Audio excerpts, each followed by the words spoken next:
అందరికీ నమస్కారం. ఆరిపోయే దీపానికి వెలుగెక్కువ అని మన పెద్దవాళ్ళు చెప్తా ఉంటారు.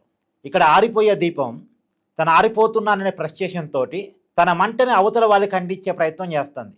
అవతల వాళ్ళని తగలబెట్టి తను ఆరిపోవాలనుకుంటుంది. ఉన్మాదంతో రగిలిపోతున్న పాకిస్తాన్, ఉగ్రవాద భావాజాలంతో రగిలిపోతున్న పాకిస్తాన్ నిన్న ఆఫ్ఘనిస్తాన్ మీద దాడులు చేసింది, వైమానిక దాడులు. సరే, ఆ దేశం మీద యుద్ధం అంటే సహజంగా రెండు దేశాల మధ్య యుద్ధం అంటే రెండు దేశాల ఆర్మీ కలబడాలి, రెండు దేశాల పాలకులు కలబడాలి. కానీ పాకిస్తాన్ అందుకు భిన్నంగా, పాకిస్తాన్కి యుద్ధనీతి అంటూ ఏముండదు. వాళ్ళది ఒక ఉన్మాద భావజాలం.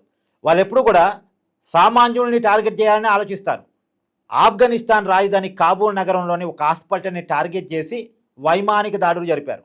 2000 పడకల ఆసుపత్రిని టార్గెట్ చేసి ప్లాంట్గా వైమానిక దాడులు చేశారు.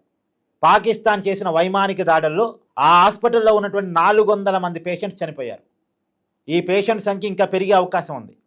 దాదాపు ఇంకా 250 మంది గాయపడ్డారు అని చెప్తున్నారు. ఈ గాయపడ్డ వాళ్ళు కూడా చనిపోయే వాళ్ళు ఉండొచ్చు. ఒక హాస్పిటల్ని టార్గెట్ చేసుకుని వైమానిక దాడులు చేయటం ఏంటండి? మీకు ఆఫ్ఘనిస్తాన్ మీద కోపం ఉంటే ఆఫ్ఘనిస్తాన్ ఆర్మీతో కలబడాలి, ఆఫ్ఘనిస్తాన్ పాలకులతో కలబడాలి. కానీ ఒక హాస్పిటల్ని టార్గెట్ చేస్తూ, సామాన్యులను టార్గెట్ చేస్తూ, హాస్పిటల్లో కదలలేని రోగులను టార్గెట్ చేస్తూ దాడులు చేయటం ఏంటి? అదొక డ్రీ అడిక్షన్ సెంటర్. అంటే మత్తు పదార్థాలకి బానిసైన వాళ్ళు, మద్యానికి బానిసైన వాళ్ళు ట్రీట్మెంట్ పొందే ప్రాంతం. దాన్ని టార్గెట్ చేసుకొని పాకిస్తాన్ దాడులు చేసింది. వాళ్ళు బెడ్కే పరిమితమై ఉంటారు. అంత ఈజీగా పారిపోవడానికి కూడా అంత అవకాశం ఉండదు. వాళ్ళంత యాక్టివ్ స్టేజ్లో ఉండరు. వాళ్ళు మద్యానికి, మత్తు పదార్థాలకి బానిసలై డి అడిక్షన్ సెంటర్ అడ్మిట్ అయ్యారంటే వాళ్ళ మానసిక స్థితి, శారీరక స్థితి సరిగా ఉండదని అర్థం. అలాంటి వాళ్ళు ట్రీట్మెంట్ పొందుతున్న హాస్పిటల్ మీద దాడి చేయటం అంటే పాకిస్తాన్ బుద్ధిని ఏమనాలి? అసలు ఎందుకు ఆఫ్ఘనిస్తాన్ మీద పాకిస్తాన్ యుద్ధం చేస్తుందంటే, పాకిస్తాన్లో ఉన్నటువంటి ఒక ప్రాంతం, బెలుచిస్తాన్ అనేటువంటి ఒక ప్రాంతం, మేము పాకిస్తాన్లో ఉండలేము, మా వనరులు వాడుకుంటూ పాకిస్తాన్ మమ్మల్ని సెకండ్ గ్రేడ్ పౌరులుగా చూస్తుంది, మేము సపరేట్ దేశంగా ఏర్పడతాం అని వాళ్ళు పోరాటం చేస్తున్నారు. వాళ్ళ పోరాటం వెనకాల ఆఫ్ఘనిస్తాన్ ఉంది, తాలిబాన్లు ఉన్నారు అనే అనుమానంతో పాకిస్తాన్ ఆఫ్ఘనిస్తాన్ మీద దాడులు చేస్తుంది. సరే, చేస్తుంది, చేయడం తప్ప ఉప్ప పక్కన పెట్టి చేస్తుంది అనుకుందాం. ఎవరితో చేయాలి? ఆఫ్ఘనిస్తాన్ ఆర్మీతో, తాలిబాన్ ఆర్మీతో కలబడాలి. కానీ సామాన్యుల మీదకి వైమానిక దాడులు. ఎప్పుడూ పాకిస్తాన్ బుద్ధితే. మన దేశం మీద కూడా మన ఆర్మీతో కలబడే పరిస్థితి పాకిస్తాన్కి ఉండదు. వాళ్ళు ఏం చేస్తారు? మన దేశంలోకి ఉగ్రవాదులను పంపించి వాళ్ళకి అసలు రక్షణ, శిక్షణ అంతా పాకిస్తాన్లో ఇస్తారు. ఫండింగ్ అంతా పాకిస్తాన్లో చేస్తారు. దొంగచాటుగా మన దేశంలో పంపిస్తారు. చొరబాటుదారులాగా వస్తారు వాళ్ళు, దొంగచాటుగా చొరబడి వచ్చి మన దేశంలో బాంబులు పెట్టడం, సామాన్యుల మీద దాడులు చేయటం. చూసాం కదా కాశ్మీర్ పెహల్గాంలో ఏం చేశారు.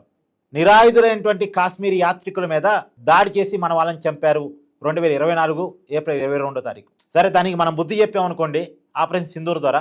కానీ ఆపరేషన్ సింధూర్లో మనం ఉగ్రవాదులకు బుద్ధి చెప్తే మనం పాకిస్తాన్లో ఉన్న సామాన్యులను ఎవరిని ముట్టుకోలే.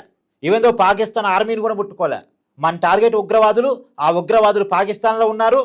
వాళ్ళని మాత్రమే టార్గెట్ చేసి వాళ్ళ మీద దాడులు చేస్తే ఆ ఉగ్రవాదులకు సపోర్ట్గా పాకిస్తాన్ మన మీద యుద్ధానికి వచ్చింది.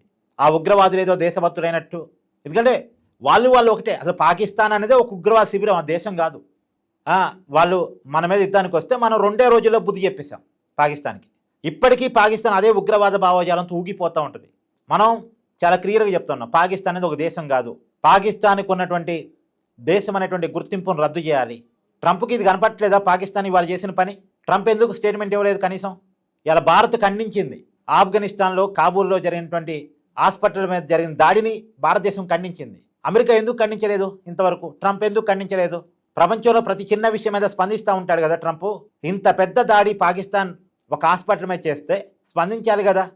ఇలా అసలు ఇరాన్లో ఉగ్రవాదులు ఉన్నారో లేదో తెలియదు. ఇరాన్లో అణ్వాయుధాలు తయారవుతున్నాయో లేదో నిజంగా తెలియదు. అమెరికా చెప్తుంది నిజమే కావచ్చు కాక, ఇరాన్లో ఉగ్రవాద భావజాలం ఉండి ఉండొచ్చు, అణ్వాయుధాలు తయారు అవుతున్నాయేమో. కానీ ఒక అనుమానం ఓకే. కానీ పాకిస్తాన్లో అయితే ఉగ్రవాదులు ఉన్నారు, భారతదేశం చూపించింది. పాకిస్తాన్లో అణ్వాయుధాలు ఉన్నాయి, అణుబాంబు, అణు నిక్షేపాలు ఉన్నాయి, అది పాకిస్తానే ఒప్పుకుంది. మరి ఎందుకో పాకిస్తాన్ మీద అమెరికా దాడి చేయదు? అణ్వాయుధాలు ఉండటమే కాదు, అవన్నీ కూడా ఉగ్రవాదుల చేతుల్లో ఉన్నాయి. ఇరాన్ ఈ ప్రపంచానికి ఎంత ప్రమాదకరమో తెలియదు, కానీ ఈ పాకిస్తాన్ మాత్రం ప్రపంచ శాంతికి ప్రమాదకరం. ఇది పక్క పాకిస్తాన్ ప్రమాదకరం అనే మాట. అసలు పాకిస్తాన్ యుద్ధ తంత్రమే సామాన్యులు టార్గెట్గా ఉంటుంది. మరి ఎందుకో పాకిస్తాన్ మీద ట్రంప్ యుద్ధం చేయడు? ఏదేమైనా మనం డిమాండ్ చేయాల్సింది బైకాట్ పాకిస్తాన్. అందరూ హ్యాష్ట్యాగులు పెట్టండి, బైకాట్ పాకిస్తాన్ అనే హ్యాష్ ట్యాగ్ అందరూ కూడా క్రియేట్ చేసే ప్రయత్నం చేయండి. పాకిస్తాన్ని బ్యాన్ చేయాలి, దానికి ఉన్నటువంటి దేశ గుర్తింపుని రద్దు చేయాలి, పాకిస్తాన్ని ఒంటరి చేయాలి, ప్రపంచం అంతా కూడా పాకిస్తాన్ని ఒంటరి చేయాలి, పాకిస్తాన్ని బైకాట్ చేయాలి. పాకిస్తాన్కి ఎవరు ఏమీ పంపొద్దు. పాకిస్తాన్ని ఒంటరి చేస్తే తెలిసి వచ్చింది. పాకిస్తాన్కి సరైన బుద్ధి రావాలి అంటే, పాకిస్తాన్ ఉగ్రవాదం నుంచి బయటకు రావాలంటే ప్రపంచం పనిష్ చేయాలి, పాకిస్తాన్కు ఉన్నటువంటి దేశం అనేటువంటి గుర్తింపుని రద్దు చేయాలి. మీరు అందరూ కూడా హ్యాష్ ట్యాగ్ క్రియేట్ చేసి పెట్టండి, బైకాట్ పాకిస్తాన్. Thank you.